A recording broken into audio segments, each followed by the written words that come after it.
To monetize your app in the App Store, first step is to configure subscription in the App Store Connect. So go to App Store Connect, log in, select your app, and then go to subscriptions. Like the notification at the top says, whenever you add a subscription, you will need to submit a new version of the app. And it needs to be reviewed and approved by the reviewer. All subscription needs to be part of a group. A group can, for example, be named Pro, and it represents features that you want to enable for your users. When you create a group, you need to add a localization. So you will have at least one kind of localization. Group will be, click on Create. And all of the subscriptions within this group can be set up for recurrence. So monthly, bi-weekly, yearly, basically same set of features but different pricing within different time period. Setup occurrence, availability.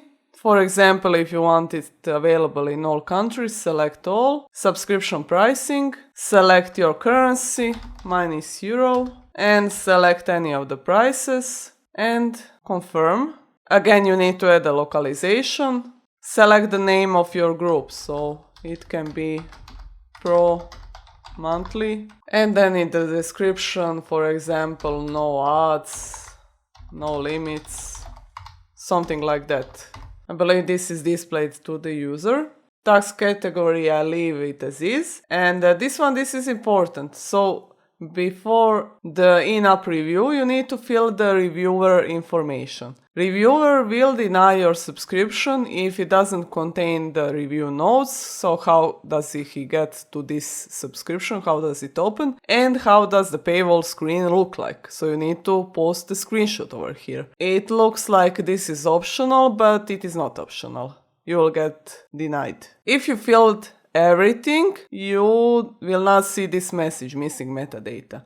So reason for missing metadata can be this reason: you haven't filled all of the information for the reviewer. You can also go to Business App Store Connect and see if you have any agreements that you didn't sign. This is also reason for missing metadata. Another reason might be missing localizations, or even the last one is if you have selected some of the countries but you haven't selected all of the prices. This also might seem confusing, but if you want to edit your subscription price later on, go to subscription details, you will see these subscription prices, and then click on view all, starting price, edit price, recalculate, and then choose your next price and click on next. When you did all of that, you don't have this warning message missing metadata. You need to submit new version of your app that contains the paywall with your subscription plans, and then you send it for review and hope for the best. Good luck and thank you for watching this video.